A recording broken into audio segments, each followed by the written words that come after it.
जगामध्ये 3 प्रकारच्या शक्ती कार्यरत असतात: सकारात्मक, नकारात्मक आणि उदासीन. या शक्ती आपले विचार, वर्तन, सवयी आणि वाणी या बाबींशी निगडीत असतात. आपल्या राहत्या घरात सामान्यतः सकारात्मक ऊर्जा असते. जेव्हा आपण एखाद्या नकारात्मक माणसाच्या किंवा गोष्टीच्या सानिध्यात येतो तेव्हा आपल्यावर पण त्याचे नकारात्मक परिणाम व्हायला लागतात.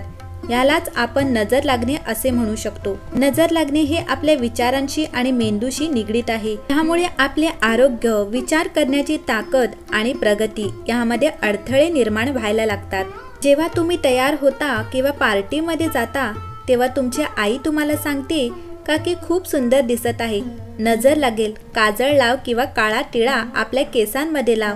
किंवा तुम्ही काही खास समारंभासाठी तयार होता तेव्हा तुम्ही काजळ लावता. काळ्या टिळ्याचे लॉजिक काय आहे? हे सुपरस्टिशन आहे की यामागे काही लॉजिक आहे? आपण सजीव आहोत आणि आपल्या भोवती इलेक्ट्रोमॅग्नेटिक इफेक्ट आहे. यालाच आपण ऑरा म्हणतो. ऑरा हा फक्त हवेत नाही तर खरंच आहे. कुणी व्यक्ती कधी कधी खूप जवळ येऊन उभा राहतो आणि त्याने हात जरी नसेल लावला आपल्याला तरी आपल्याला अनकम्फर्ट वाटते आणि आपल्याला असे वाटते आणि त्याने आपल्यापासून लांब राहावे. हेच इलेक्ट्रोमॅग्नेटिक इफेक्ट असते. आणि तुम्हाला काही लोक जवळ असलेले आवडत नाहीत. हेच इलेक्ट्रोमॅग्नेटिक इफेक्ट लहान मुलांमध्ये खूप वीक असते. म्हणून लहान मुले कधी अनोळखी व्यक्तीला पाहून स्मित हास्य करतात तर कधी रडायला लागतात. हे त्याच व्यक्तीचा ऑरा किंवा त्यांच्या नजरेमुळे होत असते. म्हणून लहान मुलांना नजर लागू नये म्हणून काजळ त्यांच्या कपाळाच्या बाजूला किंवा मागे लावतात. हे असेच काम करते जसे आजच्या काळात लोक इव्हल आय घालतात. कारण 80% आपली एनर्जी डोळ्यातून जाते. तुम्ही कोणाला पाहतात त्यांच्या सोबत नजर मिळवतात, एक वेगळी एनर्जी त्यातून जात असते आणि एक कनेक्शन तयार होत असतं. जर कोणी तुम्हाला जलस नजरेने तुमच्या डोळ्यात डोळे घालून पाहत आहे तर ते तुम्ही एनर्जी घालवत आहेत आणि नेगेटिव्हिटी तुमच्यात तयार होत असते. आणि लहान मुलांसाठी तर खूप सोपे असते. म्हणून लहान मुलांना मोठ्या डोक्यावर टिळा लावला जातात. त्यांची नजर डोळ्याकडे न जाता त्या ऑड स्पॉटकडे जाईल आणि जेव्हा तुमचा मुलाचा चेहरा धुतला जाईल तेव्हा त्या स्पॉट मार्फत नेगेटिव्हिटी त्यातून निघून जाईल आणि ती धुतली जाईल. हेच लॉजिक त्यामागे आहे. आपल्याला नेगेटिव्ह लोकांपासून कसे प्रोटेक्ट करायचे आहे म्हणून आजकाल लोक काळा धागा हातात किंवा पायात घालतात किंवा इव्हल आय ब्रेसलेट घालतात. कारण समोरच्याची नजर त्यावर जायला हवी आणि नेगेटिव्हिटीपासून बचावही होईल. परंतु तुम्ही धागा सतत बदलत नाही आहे आणि इव्हल आयला ब्रेसलेटला धूत नाही आहेत आणि नजरेचा काळा टिळा दिसत असेल किंवा त्यावर नजर पडेल असा लावत नाही आहे तर जे यामागील लॉजिक आहे जे फेल होईल. पूर्वीचे लोकही सायंटिफिकला प्रूफ देऊ शकत नव्हते आणि बाहेरील इतक्या आक्रमणाने बऱ्याच गोष्टी सतत बदलत असायच्या आणि आपण आपल्याच लोकांना आणि त्यांच्या गोष्टींना वेहम मानले आणि तेव्हा वेलिड पण वाटत नव्हते. परंतु काही गोष्टींमध्ये खरंच तत्व होते. जोपर्यंत आपण कुठल्या गोष्टीच्या लॉजिकला समजत नाही त्याला स्वीकारणे खूप अवघड असते. मंडळी, अशा नेगेटिव्ह लोकांपासून आपला बचाव करण्यासाठी आज आपण काही उपाय बघणार आहोत. आपल्या जवळपास असे अनेक लोक असतात ज्यांना आपलं हसणं, बागडणं, सुखात राहणं, प्रगती करणं रुचत नाही, आवडत नाही. असे लोक तोंडावर तर काही बोलत नाहीत मात्र पाठीमागे काहीतरी करणीबाधा, काळी जादू, तंत्रविद्या असे अनेक प्रकार करतात आणि करवतात की ज्यामुळे आपल्या घरात अचानक आजारपण वाढणं, लहान मुलं किरकिर करणं, आपला जो उद्योग व्यवसाय आहे त्यातून आपल्याला पैसे येतात तो पैशाचा स्रोत अचानक मंदावणं, पैसे अचानक कमी येऊ लागतात आणि कधी कधी तर ते पूर्ण बंद होऊन जातात. तुम्ही जो काही व्यवसाय करताय त्यातून जो काही पैसा कमवताय तो येणारा पैसा थांबतो. घरामध्ये सतत वादविवाद होऊ लागतात. जे तुम्ही सुखामध्ये अगदी पती पत्नी असेल आनंदाने एकमेकांसोबत राहत होता तुमच्यामध्ये वितुष्ट येऊ लागतात. लहान सहान कारणामुळे तुम्ही भांडू लागतात. तुमचं घर मोडकळीस येतं आणि बर्बाद होऊ लागतं. आता हे सगळं काही अचानक होत नाही. या निसर्गाकडून आपल्याला असे काही संकेत वेळोवेळी मिळत असतात जे सांगतात की आपल्यावर, आपल्या घरावर, घरातील लोकांवर, लहान मुलांवर कुणीतरी काहीतरी बाधा उत्पन्न करत आहे आणि ते संकेत देण्याचा निसर्ग प्रयत्न करतो. आता हे संकेत समजून घ्यायचे की नाही हे आपल्यावरती आहे.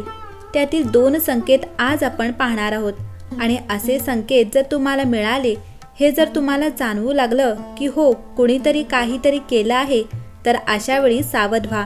एक अत्यंत प्रभावशाली उपाय सांगते. हा उपाय अगदी लागलीच त्याच दिवशी करा. जेव्हा तुम्हाला समजेल अगदी त्याच दिवशी तो उपाय करून टाकावा. पहिला संकेत आहे की आपल्या घरामध्ये जर काळ्या रंगाचा भवरा येत असेल, ज्या प्रकारे घरमाशी असते म्हणजे मधमाशी असते किंवा गांधील माशी असते त्याप्रमाणे त्यांच्याहूनही मोठा जाडसर असा काळ्या रंगाचा भुंगा येतो. त्याचा रंग चमकदार असतो. थोडासा मोरपंखी दिसणारा काळपट असा हा भवरा जर घरामध्ये येत असेल, आपल्या घरामध्ये अंगणात नव्हते, अंगणात तुम्ही काही झाडं लावली, त्या झाडावरती बसू दे, आता तुमच्या घरामध्ये जर हा भवरा येत असेल तर लक्षात ठेवा, भवरा हा एक असा कीटक आहे ज्या ठिकाणी नकारात्मक ऊर्जा असेल, त्या ठिकाणी कुणी काही केलेलं असेल, बाधा असेल, निगेटिव्ह एनर्जी असेल, नकारात्मक स्पंदने असतील, त्या ठिकाणी हा भवरा आकर्षित होतो. अन्यथा तो बागेमध्ये झाडावर फुलांवरती वगैरे तुम्हाला उडताना दिसून येईल. मात्र जर एखाद्या घरावरती एखाद्या व्यक्तीवर जर काही क्रिया झालेली असेल तर त्या ठिकाणी हा भवरा 100% जातो. जर तो आसपास असेल तर त्या बाधा झालेल्या वास्तूकडे तो आपोआप आकर्षित होतो. तुमच्या घरावर जर भवरा आला तर सावध व्हा. थोडंसं निरीक्षण करा की आपल्या घरामध्ये, घरातील लोकांच्या व्यवहारामध्ये, वागण्यामध्ये काही बदल होऊ लागलेले आहेत का? घरामध्ये जी संपत्ती, जे धन येत होतं, त्या धन येण्याच्या स्रोतांमध्ये किंवा धन येण्याच्या प्रमाणामध्ये काही कमी तर झालेली नाही ना? मंडळी, तुम्हाला 100% दिसून येईल की काही ना काहीतरी बाधा तुमच्या घरात उत्पन्न होत आहेत. त्याच वेळी जर आपण सावध झाला तर पुढे होणारी हानी टाळू शकता. दुसरा संकेत आहे जास्वंदीचे फूल. जास्वंदीचे फूल आहे, त्याचे अनेक रंगाचे जास्वंद तुम्हाला दिसून येईल. पांढऱ्या रंगाची जी जास्वंदी आहे, सफेद रंगाच्या जास्वंदाचे रोपट आपण आपल्या घरामध्ये घेऊन या आणि त्याला आपल्या घराच्या बाल्कनीमध्ये, अंगणामध्ये किंवा हॉलमध्ये किंवा शक्यतो घराच्या आतमध्ये ठेवा. 24 तास त्याला आपल्या घरामध्ये असू द्या. त्याला पाणी वगैरे द्या. जर हे पांढरे जास्वंदीचे रोपटं 24 तासाच्या आत सुकलं, पाणी देऊन सुद्धा, सूर्यप्रकाश मिळून सुद्धा जर ते सुकलं तर लक्षात ठेवा, जास्वंदीचे हे पांढऱ्या रंगाचं रोपटं असतं. ज्या वेळी कुठेतरी काहीतरी बाधा उत्पन्न होतात, काहीतरी नकारात्मक शक्ती, कुणीतरी आपल्यावरती काही करू लागतं, त्या वास्तूमध्ये हे रोपटं तग धरू शकत नाही. तिसरी गोष्ट आहे, जर एखाद्याने खूप काहीतरी तांत्रिक क्रिया केलेली असेल की अगदी एखाद्याला जीवनातून उठवण्याचा जर त्याचा प्रयत्न असेल, तर आपल्या घरासमोर असणारी तुळशीकडे जरा पहा. तुम्ही पाणी घातलाय, रोज पूजा करताय, तरी सुद्धा जर ती सुकत असेल तर हा सर्वात मोठा संकेत आहे की तुमच्या घरावर करण्यात आलेली तांत्रिक क्रिया ही खूप दिवसांपासून चालू आहे आणि ती आता अगदी शेवटच्या स्टेजला आलेली आहे. खूप मोठा संकट येण्यापूर्वी तुळस आपल्याला हे संकेत देत असते. आता असं झाल्यानंतर साहजिकच आपण घाबरून जाल. या ठिकाणी 3 उपाय सांगत आहे.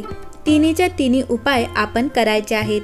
पहिली गोष्ट, आपल्या कुलदेवीला आपण शरण जा. आपले जे कुलदैवत आहेत, कुलदेवी आहे, हे माहीत करून घ्या. त्यांना शरण जा, त्यांच्याकडे गाऱ्हाणे मांडा, प्रार्थना करा. दुसरी गोष्ट, तुमचे जे गुरु असतील किंवा तुमच्या ज्या देवतावरती श्रद्धा आहे, निष्ठा आहे, त्या देवाला गाऱ्हाणे घाला.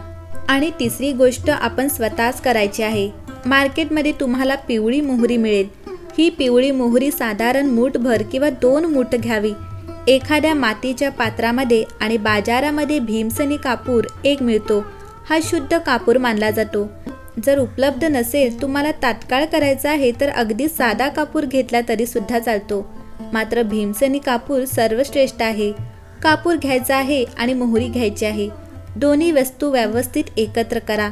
समप्रमाणात मोहरी आणि कापूर घ्यायचे आहे आणि त्यांना आपल्याला त्या मातीच्या पात्रामध्ये जाळायचं आहे. तर जाळणार कधी? जेव्हा हा भवरा तुमच्या घरामध्ये येईल किंवा हे रोपटं सुकून गेलेलं तुम्हाला दिसून येईल, तेव्हा हा उपाय आपल्या घरामध्ये सकाळी, दुपारी, संध्याकाळी जेव्हा वेळ असेल तेव्हा करावा. कापूर मोहरी जाळायच्या आहे. त्याने पेट घेतल्यानंतर ते जे ज्वाला आहे ती विझवायची, जेणेकरून धूर बाहेर पडेल. आणि हा धूर आपल्या संपूर्ण घरामध्ये, संपूर्ण प्रत्येक कोण्या कोपऱ्यामध्ये, स्टोरेज रूम आहे तिथे सुद्धा, आपल्या टॉयलेट आहे, बाथरूम आहे, घरातला प्रत्येक कोपरा कुठे काय कुणी करून ठेवलेला असेल काही सांगता येत नाही. हे लोक आपल्या पाण्याच्या माध्यमातून, अगदी कोण कशाच्याही माध्यमातून या प्रकाराच्या तांत्रिक क्रिया करतात आणि म्हणून एकही कोपरा न सोडता संपूर्ण घरामध्ये बाल्कनी असतील त्या बाल्कनीमध्ये हा धूर आपण फिरवायचा आहे। हा उपाय भोवरा येताच तेव्हाही करा, तो सुकलं होतं तेव्हाही करा आणि येणाऱ्या प्रत्येक अमावस्येला हा उपाय रिपीट करा। जोपर्यंत तुम्हाला वाटत नाही की तुमचं घर पूर्वीप्रमाणे सुखी, संपन्न, समाधानी बनलेला आहे, पैसा पूर्वीप्रमाणे येऊ लागलेला आहे, तोपर्यंत दर अमावस्येला हा उपाय आणि रिपीट करावा। हे जळणारे आपल्या आसपासच असतात, अशा लोकांना ओळखायला शिका। त्यांच्यापासून शक्यतो आपले जे केस असतात, नखे असतात, आपली जी वस्त्र असतात, या गोष्टी अशा लोकांच्या हाती लागणार नाहीत याची काळजी घ्या।